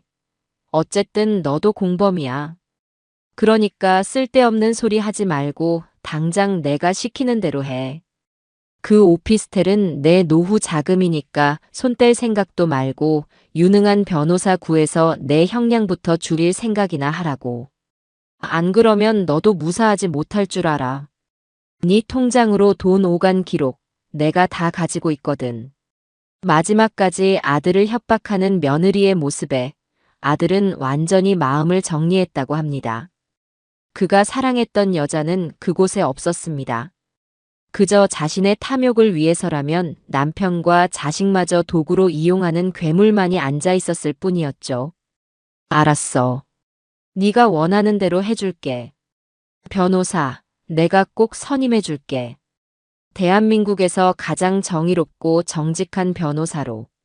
아들은 그 말을 끝으로 면회실을 나왔다고 합니다. 그게 그가 아내에게 건넨 마지막 말이었습니다. 이야기를 마친 아들은 제 앞에 무릎을 꿇었습니다. 그리고 제 손을 잡고 오열하기 시작했어요. 어머니, 제가 어리석었어요. 제가 전부 잘못했어요. 어머니 말씀이 다 맞았어요. 제가 조금만 더 일찍 정신을 차렸더라면, 제가 아내에게 제대로 된 남편 노릇만 했더라면 일이 이렇게까지 되지는 않았을 텐데. 저를 용서하지 마세요, 어머니. 저는 무릎 꿇은 아들을 일으켜 세워 품에 안았습니다. 제 옷깃이 아들의 뜨거운 눈물로 젖어들었습니다. 됐다. 이제라도 알았으면 됐다. 우는 건 오늘로 끝내라. 이제부터는 정신 똑바로 차리고 네가 해야 할 일을 해야지. 너는 혼자가 아니야. 너에게는 진주가 있고 이 어미가 있잖니. 그날 이후 아들은 완전히 다른 사람이 되었습니다. 그는 곧바로 변호사를 찾아가 이혼 소송을 제기했고 동시에 자신이 집에서 찾아낸 모든 증거물들, 차명 오피스텔 계약서, 금괴와 시계 사진, 그리고 태희가 숨겨두었던 또 다른 차명 계좌 내역까지 전부 경찰에 제출했습니다. 아내의 죄를 조금이라도 더 명명백백히 밝혀서 단 하루라도 더 감옥에 있게 만드는 것이 피해자들에게 속죄하고 진주 아빠로서 바로 서는 길이라고 생각한 겁니다. 며칠 뒤 모르는 번호로 전화가 걸려왔습니다. 받자마자 다짜고짜 고함을 지르는 남자의 목소리가 들려왔어요. 며느리의 아버지, 즉 제 사돈 어른이었습니다. 여보시오, 사부인. 지금 제정신이요? 어떻게 아들놈을 시켜서 자기 아내를 감옥에 쳐넣으라고 증거를 갖다 바칠 수가 있단 말이오. 이게 사람이 할 짓이냐고. 저는 조금도 당황하지 않고 차분하게 대답했습니다. 사돈어른, 흥분 가라앉히시고 말씀하세요. 기태는 사람이 할 짓을 하고 있는 겁니다.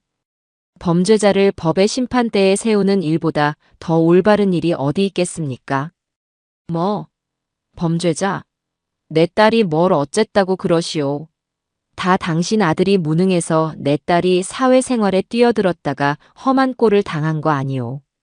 어떻게 시어머니라는 작자가 며느리를 감싸주지는 못할 망정 앞장서서 경찰에 신고를 해. 기가 막혀서 말이 나오지 않았습니다. 그 아버지의 그 딸이었습니다. 자신들의 딸이 저지른 끔찍한 범죄에 대한 반성이나 피해자들에 대한 미안함은 눈꼽만큼도 찾아볼 수 없었어요. 사돈어른, 따님이 저지른 짓이 어떤 건지는 알고나 전화하신 겁니까? 당신들 딸은 수십억 원을 사기쳐서 수많은 가정을 파탄낸 주범입니다. 평생 모은 재산을 잃고 길거리에 나앉은 노인들이 수두룩해요. 그런데도 그런 말이 나옵니까? 당신들은 자식 교육을 어떻게 시킨 겁니까? 제 일갈의 사도는 잠시 말을 잇지 못하다가 더욱 길길이 날뛰었습니다. 뭐야? 지금 우리를 가르치려 들어? 두고 봐. 내 딸 인생 망친 죄 당신네 모자가 반드시 책임지게 만들 테니까.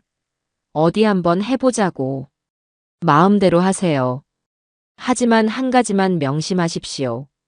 다시는 저나 제 아들에게 연락하지 마세요. 당신들 같은 사람들과는 더 이상 엮이고 싶지 않으니까요. 당신들 딸은 이제 우리 집안 사람이 아닙니다. 추악한 범죄자일 뿐이지.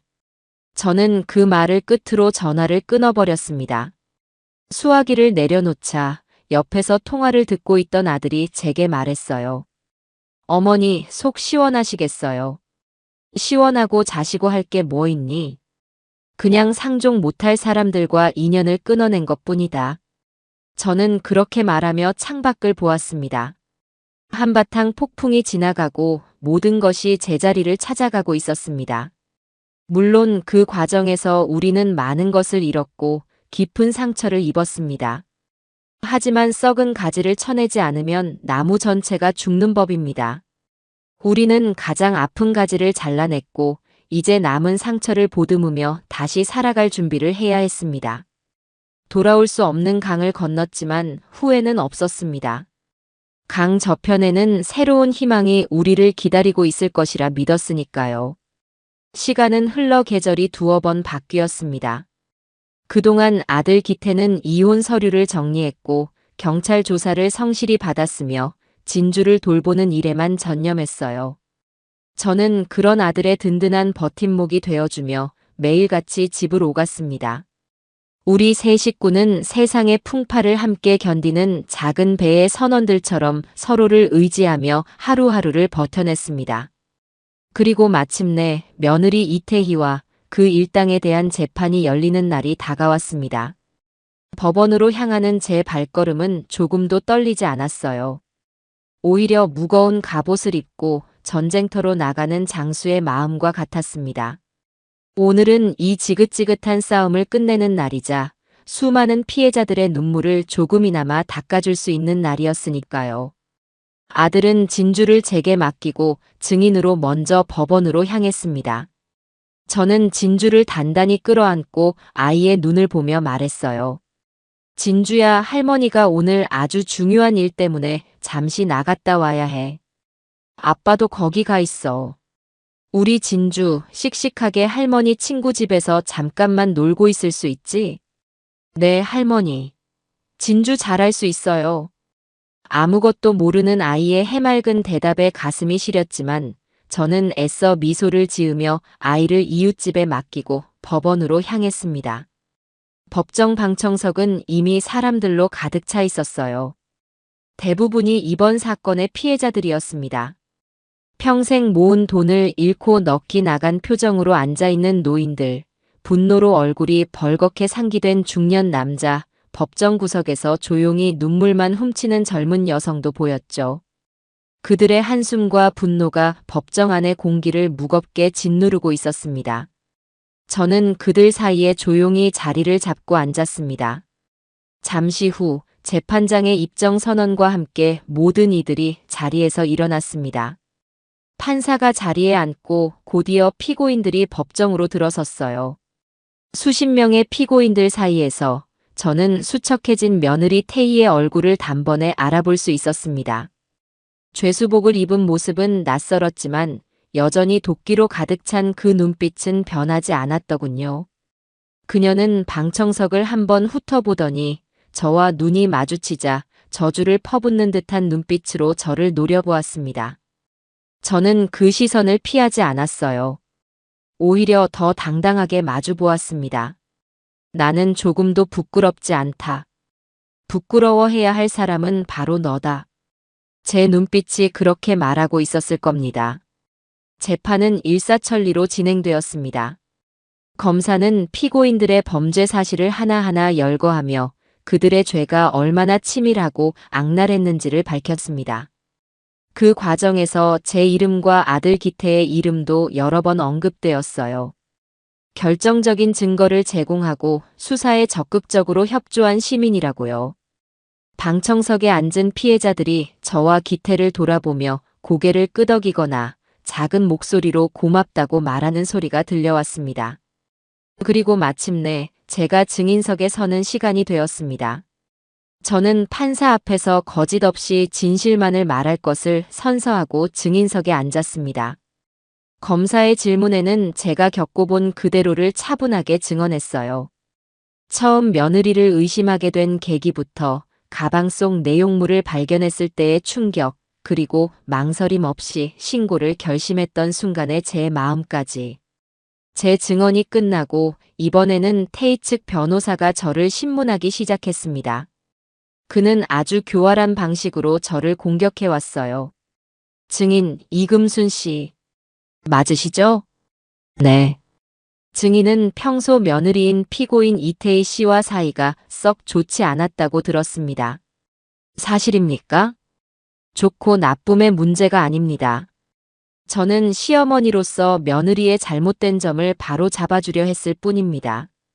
잘못된 점이라 함은 주로 피고인의 씀씀이를 말씀하시는 거겠지요? 증인은 피고인이 명품 가방을 사거나 비싼 옷을 입는 것을 무척이나 못마땅하게 여겼다고요. 그래서 이번 사건도 며느리의 물건을 몰래 훔쳐보다가 고부 갈등에서 비롯된 감정으로 홧김에 신고한 것 아닙니까? 변호사의 말에 방청석이 술렁이었습니다. 저를 못된 시어머니로 만들어 며느리를 모함했다는 주장이었죠. 참으로 어처구니가 없어서 헛웃음이 나왔습니다. 변호사님, 질문이 틀렸습니다. 저는 제 며느리의 씀씀이를 탓한 적이 없습니다. 분수에 맞지 않는 탐욕을 경계했을 뿐입니다. 그리고 물건을 훔쳐본 것이 아니라 제 손녀가 우연히 쏟은 것을 보게 된 것입니다. 또한 제가 경찰에 신고한 것은 홧김에 한 행동이 아니라 한 인간의 양심으로 내린 결단이었습니다. 제 단호한 대답에 변호사는 잠시 말을 잃었습니다. 그는 포기하지 않고 다른 질문을 던졌어요. 증인은 아들인 김기태 씨를 강하게 휘두르는 성격이라고 들었습니다. 이번에도 아들을 압박하여 피고인에게 불리한 증언을 하도록 종용한 것은 아닙니까? 남편이 아내를 고발하는 비정한 상황을 만든 장본인이 바로 증인 아니냐는 말입니다. 변호사님, 제 아들은 이제 40이 넘은 성인입니다. 누구의 조종을 받아 움직일 나이가 아니에요. 제 아들은 자신의 눈으로 진실을 확인했고 한 가정의 가장으로서 그리고 한 아이의 아버지로서 가장 올바른 선택을 한 것입니다. 그것을 비정하다고 말씀하신다면 변호사님께서는 지금 수많은 피해자들의 고통을 외면하고 범죄자를 옹호하고 계시는 겁니다. 어느 쪽이 더 비정한 겁니까? 제 말에 변호사는 더 이상 질문하지 못하고 자리로 돌아갔습니다. 방청석에서는 작은 박수 소리가 터져 나왔어요. 판사가 엄하게 제지했지만 저는 그 소리가 제게 얼마나 큰 힘이 되었는지 모릅니다. 다음 증인은 아들 기태였습니다. 증인석에 선 아들은 이전보다 훨씬 더 단단해 보였어요. 그는 피고인석에 앉은 아내에게는 단 한 번도 눈길을 주지 않은 채 오직 판사만을 바라보며 또박또박 증언을 이어갔습니다.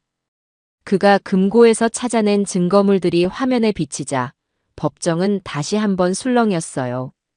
그리고 기태는 구치소에서 태희가 했던 마지막 말들을 전부 법정에서 공개했습니다. 피고인은 제게 당하는 것들이 멍청한 거지 누굴 탓하냐고 말했습니다. 피해자들에 대한 미안함이나 죄책감은 전혀 찾아볼 수 없었습니다. 오히려 저를 협박하며 자신의 형량을 줄일 궁리만 했습니다. 저 여자는 더 이상 제 아내가 아니며 제 딸 진주의 엄마도 아닙니다. 부디 법이 허용하는 가장 엄중한 벌을 내려주시어 다시는 저런 괴물이 세상에 나와 선량한 사람들을 해치는 일이 없도록 해주시길 간절히 바랍니다. 아들의 증언이 끝나자 태희는 고개를 숙인 채 어깨를 들썩이며 울기 시작했습니다. 동정심을 유발하려는 마지막 발악이었겠죠. 하지만 이미 그녀의 실체를 알아버린 사람들에게 그 눈물은 그저 역겨운 악어의 눈물로 보일 뿐이었습니다. 길고 길었던 재판이 끝나고 마침내 선고 공판일이 되었습니다. 저는 그날도 피해자들과 함께 방청석에 앉아 판사의 입이 열리기를 기다렸습니다. 마침내 자리에서 일어난 판사가 판결문을 읽기 시작했어요. 그의 목소리는 법정 전체를 울릴 만큼 엄숙하고 단호했습니다. 피고인 이태희. 피고인은 다수의 공범과 함께 조직적으로 서민들의 재산을 편취하였으며 특히 자금관리 총책이라는 핵심적인 역할을 수행하며 범죄에 깊숙이 가담하였다.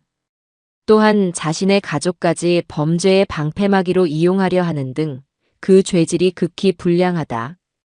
피고인은 수사 과정에서부터 재판이 끝나는 이 순간까지 단 한 번도 자신의 죄를 진심으로 뉘우치거나 피해자들에게 사죄하는 모습을 보이지 않았다. 이에 재판부는 피고인이 사회로부터 장기간 격리되어 자신의 죄를 참회할 시간이 필요하다고 판단, 피고인 이태희에게 징역 15년을 선고한다. 징역 15년. 그 말을 듣는 순간 태희는 안 돼. 하고 절규하며 그 자리에 쓰러졌습니다. 교도관들이 달려들어 그녀를 끌어냈어요. 법정 곳곳에서 피해자들의 울음소리가 터져 나왔습니다.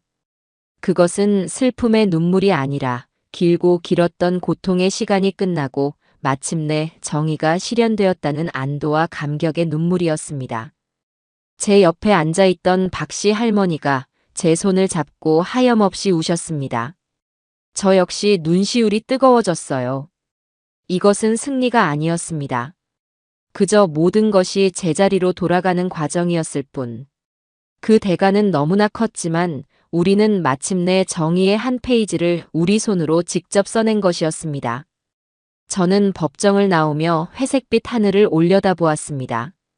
비록 날은 흐렸지만 제 마음속에는 그 어느 때보다 찬란한 햇살이 내리쬐고 있었습니다. 재판이 끝나고 모든 것이 제자리로 돌아간 것 같았지만 사실 그때부터가 우리의 진짜 시작이었습니다. 법의 심판은 끝났지만 현실의 무게는 고스란히 남겨졌으니까요. 아들 기태는 한치의 망설임도 없이 태희와의 추억이 담긴 그러나 범죄의 수익으로 얼룩진 아파트를 내놓았습니다. 시세보다 훨씬 싼 값에 급하게 처분했어요. 그리고 그 돈의 대부분을 법원에서 지정한 피해자 배상 및 공탁금으로 내놓았습니다. 어머니, 이걸로 그분들의 고통이 전부 사라지지는 않겠지만 이게 제가 할 수 있는 최소한의 도리인 것 같아요. 아들의 텅 빈 눈을 보며 저는 아무 말 없이 어깨를 다독여 주었습니다. 잘 나가던 대기업 부장이었던 아들은 순식간에 전 재산을 잃고 작은 월세방을 구해야 하는 신세가 되었죠. 회사에서도 아내의 일로 좋지 않은 소문이 돌아 결국 스스로 사직서를 내고 말았습니다. 한순간에 집도 아내도 직장도 모두 잃어버린 겁니다. 기태야, 힘들면 엄마 집으로 들어와라. 진주랑 같이. 내 집이 비록 좁고 낡았지만 우리 세 식구 몸 뉘일 공간은 충분하다. 아니에요, 어머니. 저 때문에 어머니까지 고생하실 수는 없어요. 그리고 저도 이제 제 힘으로 일어서야죠. 진주 아빠잖아요. 아들은 제 제안을 정중히 거절했지만 저는 고집을 꺾지 않았습니다.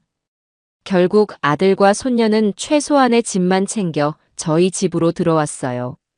북적이던 아들네 아파트와는 비교도 안 될 만큼 좁고 낡은 빌라였지만 그날 이후 우리 집은 웃음소리가 끊이지 않았습니다. 저는 매일 아침 따뜻한 밥을 지어 두 남자의 기운을 북돋아 주었고 진주의 재롱은 우리의 가장 큰 비타민이 되어 주었죠. 가장 걱정스러웠던 것은 손녀 진주였습니다. 7살 아이에게 엄마의 부재를 어떻게 설명해야 할지 막막했어요. 아이는 며칠 동안 계속 엄마를 찾았습니다. 엄마는 언제 와? 엄마 보고 싶어. 라고 말할 때마다 제 가슴은 미어졌습니다. 아들은 아이에게 차마 사실을 말하지 못하고 엄마 아주 먼 곳으로 돈 벌러 가셨어. 라고 둘러대기만 했죠. 저는 이게 옳은 방법이 아니라고 생각했습니다. 거짓말은 또 다른 거짓말을 낳고 언젠가 아이가 진실을 알게 되었을 때 받을 상처는 더 클 테니까요. 어느 날 저녁, 저는 진주를 무릎에 앉히고 조용히 이야기를 시작했습니다. 진주야, 할머니 말 잘 들어줄 수 있어? 네, 할머니. 우리 진주, 혹시 거짓말이 나쁜 거라는 건 알지? 네. 거짓말하면 피노키오처럼 코가 길어져요. 맞아. 그런데 진주 엄마가 다른 사람들한테 아주 큰 거짓말을 했어. 그래서 다른 사람들이 많이 슬퍼하고 아파하게 됐단다. 그래서 지금 엄마는 자기가 뭘 잘못했는지 혼자 조용한 곳에서 오랫동안 생각하고 반성하는 시간을 갖게 된 거야. 그걸 벌을 받는다고 하는 거란다. 저는 최대한 아이가 이해할 수 있는 단어들을 골라가며 설명했습니다. 아이가 상처받을까봐 조마조마했어요. 진주는 한참 동안 아무 말 없이 제 눈을 쳐다보더니 작은 목소리로 물었습니다. 엄마가 나쁜 사람이에요? 아니, 사람은 누구나 실수를 할 수 있어. 중요한 건 자기 잘못을 깨닫고 다시는 그러지 않는 거란다. 엄마는 지금 그걸 배우러 간 거야. 아주 오랫동안 공부하고 와야 해서 진주가 어른이 될 때까지 못 볼 수도 있어. 하지만 괜찮아. 진주 곁에는 아빠랑 할머니가 있잖아. 우리가 진주를 2배, 3배 더 많이 사랑해 줄 거야. 제 설명이 부족했을지도 모릅니다. 하지만 아이는 제 진심을 느꼈는지 더 이상 엄마를 찾으며 떼를 쓰지 않았어요. 그저 제 품에 꼭 안겨 고개를 끄덕일 뿐이었습니다. 그날 이후 진주는 이전보다 더 밝고 씩씩한 아이가 되어 주었습니다. 아이는 어른들이 생각하는 것보다 훨씬 더 강하고 현명하다는 것을 저는 제 손녀를 통해 배우고 있었습니다. 아들은 닥치는 대로 일을 시작했습니다. 낮에는 건설 현장에서 막노동을 하고 밤에는 식당에서 설거지를 했어요. 예전에 말끔하던 모습은 찾아볼 수 없었지만 땀으로 젖은 아들의 얼굴은 그 어느 때보다 빛나 보였습니다. 그는 스스로의 힘으로 죄의 대가를 치르고 새로운 삶을 개척해 나가고 있었습니다. 그러던 어느 날 저는 시장에서 만났던 박씨 할머니를 찾아갔습니다. 할머니는 여전히 작은 쪽방에서 어렵게 살고 계셨어요. 저는 주머니에서 하얀 봉투 하나를 꺼내 할머니의 손에 쥐어드렸습니다. 제 쌈짓돈을 모으고 아들이 막노동을 해서 벌어온 돈의 일부를 합친 것이었습니다. 언니, 이거 받으세요. 아이고, 동상. 이게 뭔가. 이럴 필요 없는데. 이것은 제 며느리의 죄를 대신하는 것도 아니고 언니의 고통을 전부 씻어낼 수 있는 돈도 아니에요. 그저 제 사죄의 마음이고 제 아들의 속죄하는 마음입니다. 부디 이걸로 따뜻한 밥이라도 한 끼 든든하게 사드셨으면 좋겠어요. 저는 할머니 앞에 깊이 고개를 숙였습니다. 할머니는 말없이 봉투를 받아든 채 제 손을 잡고 한참을 우셨습니다. 저 역시 할머니와 함께 소리 없이 눈물을 흘렸어요. 법의 심판은 끝났지만 저희가 해야 할 속죄는 이제부터 시작이라는 것을 저는 잘 알고 있었습니다. 잿더미가 된 폐허 위였지만 우리는 그렇게 서로의 상처를 보듬고 위로하며 아주 조금씩 새로운 집을 짓기 시작하고 있었습니다. 그 집은 비록 화려하지는 않지만 세상 그 어떤 집보다 정직하고 따뜻한 보금자리가 될 것이라 믿어 의심치 않았습니다. 시간이 약이라는 말은 정말 맞는 것 같았습니다. 혹독했던 폭풍이 지나가고 어느덧 2년이라는 세월이 흘렀습니다. 강산이 변하기에는 짧지만 한 가족의 상처가 아물고 새로운 뿌리를 내리기에는 충분한 시간이었습니다. 우리 세 식구의 삶은 이제 완전히 안정을 되찾았어요. 아들 기태는 건설 현장에서 성실함을 인정받아 작은 현장의 반장 직책을 맡게 되었습니다. 여전히 몸은 고되지만 땀 흘려번 돈의 가치를 누구보다 잘 아는 사람이 되었죠. 그는 더 이상 과거의 그늘에 갇혀 사는 우유부단한 남자가 아니었습니다. 힘든 일을 마치고 돌아와 진주의 숙제를 봐주고 제 어깨를 주물러주는 든든한 가장이자 자랑스러운 아들이 되어주었습니다.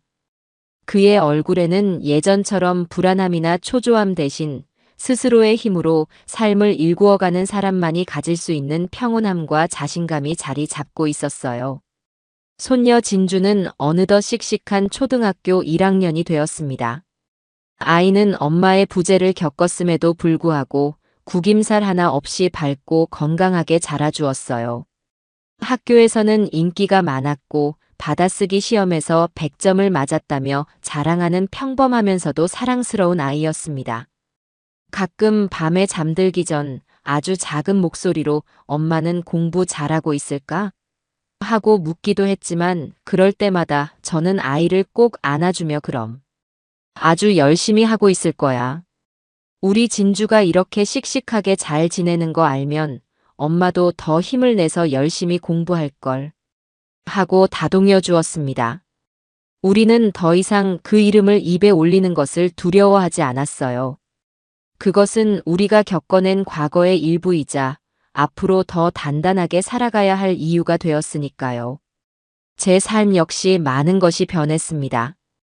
예전에는 아들 내외의 안위를 걱정하는 것이 일상의 전부였다면 이제는 제 자신의 삶을 가꾸는 일에도 소홀하지 않게 되었어요.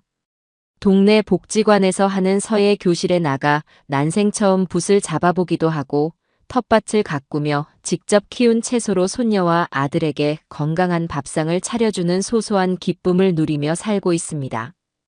이제 우리 집에는 값비싼 명품 가방이나 화려한 장식품은 하나도 없습니다. 대신 아들이 서툰 솜씨로 만들어준 작은 나무 책장과 진주가 학교에서 그려온 그림들이 집안 곳곳을 채우고 있었죠. 그 어떤 명화보다, 그 어떤 보석보다 더 값진 보물들이었습니다. 그러던 어느 화창한 가을날 오후였습니다. 우편함에 꽂힌 편지 한 통을 발견했어요. 발신인은 금융범죄 피해자 모임이라고 적혀 있었습니다. 심장이 쿵 하고 내려앉는 것 같았어요. 이제는 다 잊었다고 생각했는데 그 이름을 보니 다시금 과거의 기억이 떠올랐기 때문입니다. 저는 떨리는 손으로 편지를 뜯어보았습니다. 편지 안에는 삐뚤빼뚤하지만 정성이 가득 담긴 손글씨들이 가득 차 있었어요. 의로운 어머님, 이금순 여사님께. 안녕하세요. 저희는 2년 전 어머님의 용기 있는 행동 덕분에 희망을 되찾을 수 있었던 피해자들입니다. 그동안 어머님께서 겪으셨을 마음고생이 얼마나 크셨을지 저희는 감히 짐작조차 하기 어렵습니다. 가족의 허물을 세상에 드러내는 것이 얼마나 힘든 결단이었을지 잘 압니다. 하지만 어머님의 그 용기가 아니었다면 저희는 지금도 절망 속에서 헤어나오지 못하고 있었을 겁니다. 어머님 덕분에 저희는 빼앗겼던 돈의 일부나마 돌려받을 수 있었고 무엇보다 정의는 살아있다는 희망을 얻을 수 있었습니다. 어머님은 저희 모두의 은인입니다. 저희 모임의 모든 구성원들이 한마음 한뜻으로 어머님께 감사의 마음을 전합니다.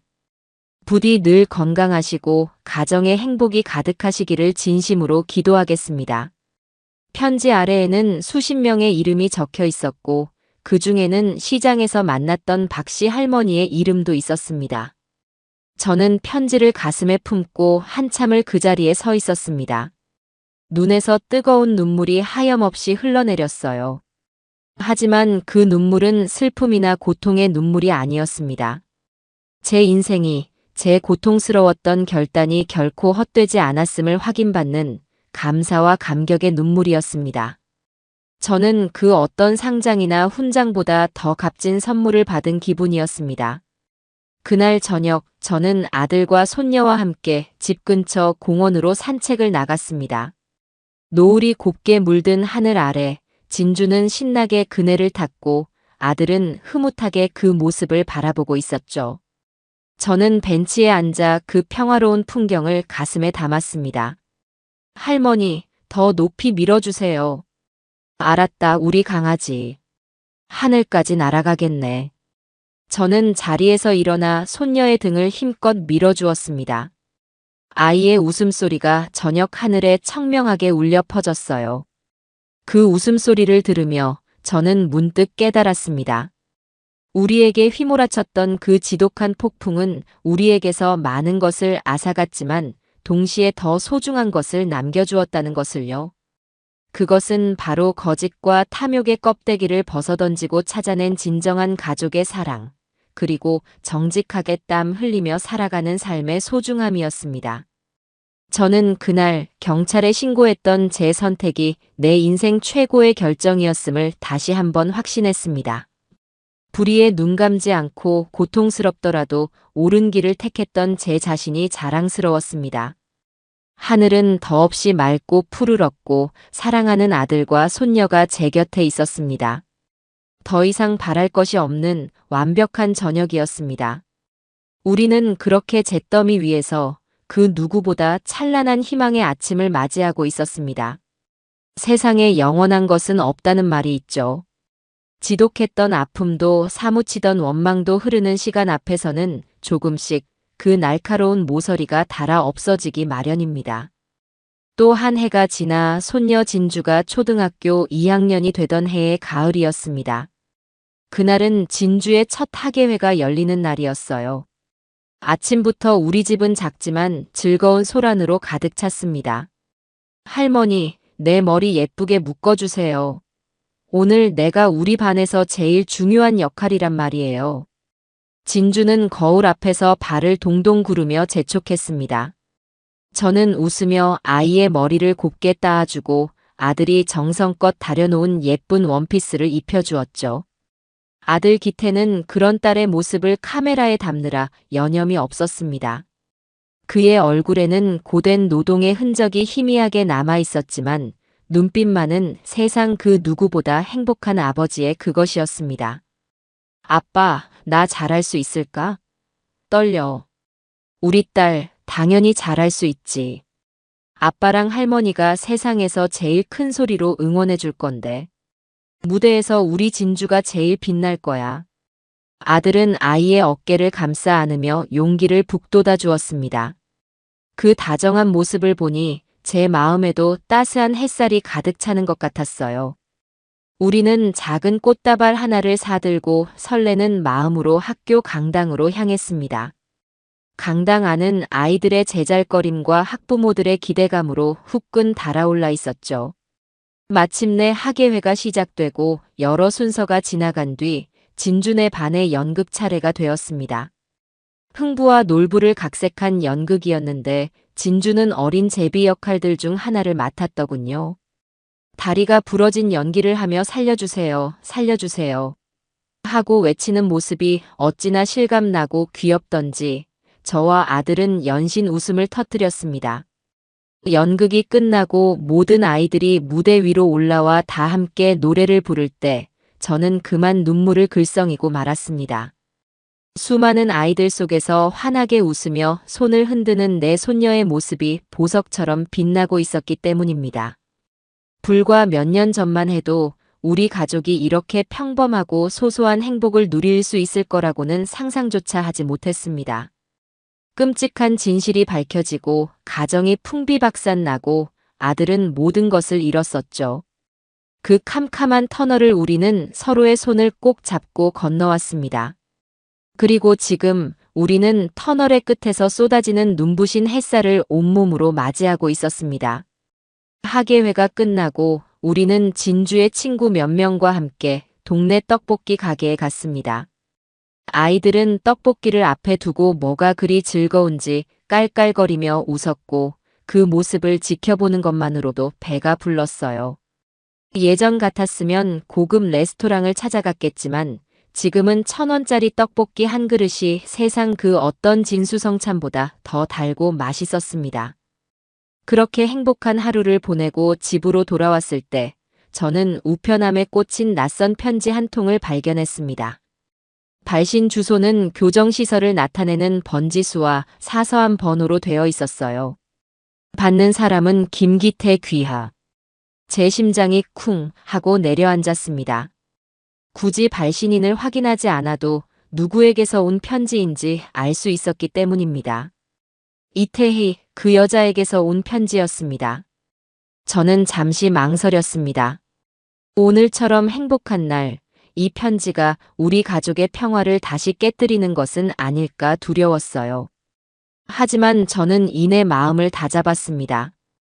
우리는 더 이상 과거에 발목 잡히는 나약한 사람들이 아니었으니까요. 저는 편지를 들고 집으로 들어가 진주를 씻기고 재운 뒤 거실에 앉아있는 아들에게 조용히 건넸습니다. 기태야, 이걸 읽어보겠니? 아들은 편지 봉투를 보고 제 마음을 읽었는지 굳은 표정으로 그것을 받아들었습니다. 그리고는 한참 동안 말없이 편지를 내려다보았어요. 한때는 세상 전부였을 이름의 흔적 앞에서 아들은 무슨 생각을 하고 있었을까요? 이윽고 아들은 편지 봉투를 뜯어 그 안에 들어있는 편지지를 천천히 펼쳤습니다. 저는 아들의 표정을 살피며 조용히 그가 편지를 다 읽기를 기다렸습니다. 한참의 시간이 흐른 뒤 아들은 깊은 한숨과 함께 편지를 접어 제게 건넸습니다. 어머니도 읽어보세요. 저는 아들이 건넨 편지를 받아들었습니다. 그 안에는 이제는 조금 낯설게 느껴지는 하지만 분명 익숙한 태희의 글씨가 적혀 있었습니다. 기태 씨에게. 이 편지를 쓸 자격이 나에게 없다는 거 잘 알아요. 당신과 진주에게, 그리고 어머니께 씻을 수 없는 상처를 준 내가 무슨 염치로 펜을 드는지 나 자신도 잘 모르겠어요. 이곳에서의 시간은 아주 더디게 흘러요. 좁은 방 안에서 홀로 천장을 보고 누워 있으면 수많은 생각들이 나를 괴롭힙니다. 내가 왜 그렇게까지 했어야 했을까? 무엇을 위해 다른 사람들에게 고통을 주고 내 가족까지 버려가며 돈에 미쳤던 걸까? 이제 와서 하는 후회는 아무 소용없겠지만 매일 밤 악몽을 꾸고 울면서 잠에서 깨는 날들의 연속이에요. 처음에는 당신과 어머니가 원망스러웠어요. 나를 배신하고 나락으로 떨어뜨렸다고 생각했죠. 하지만 시간이 지나고 이곳에서 다양한 사람들을 만나고 내 지난 삶을 되돌아보면서 깨닫게 됐어요. 나를 망친 것은 당신들이 아니라 바로 나 자신이었다는 걸요. 내 안에 채워지지 않는 탐욕과 허영심이 나를 괴물로 만들었던 거예요. 이런 말을 한다고 해서 내 죄가 사라지지 않는다는 거 알아요. 용서를 구하지도 않을게요. 그저 가끔씩 진주가 너무 보고 싶어서 미칠 것 같다는 말은 하고 싶었어요.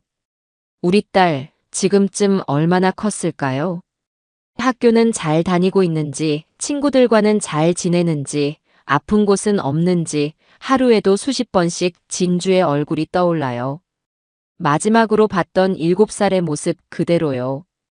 염치 없는 부탁인 거 알지만 혹시 괜찮다면 진주의 최근 사진 한 장만 보내줄 수 있을까요? 그 사진 한 장만 있다면 남은 수영 생활을 버틸 수 있는 힘이 될 것 같아요. 물론 당신이 거절해도 원망하지 않을게요. 부디 당신과 진주 그리고 어머니 모두 건강하세요. 멀리서 죄인 이태희가. 편지를 다 읽고 저는 말없이 눈을 감았습니다. 편지 속에는 예상했던 원망이나 변명 대신 뒤늦었지만 희미하게나마 느껴지는 후회와 딸을 향한 그리움이 담겨 있었습니다. 어떻게 할 생각이니?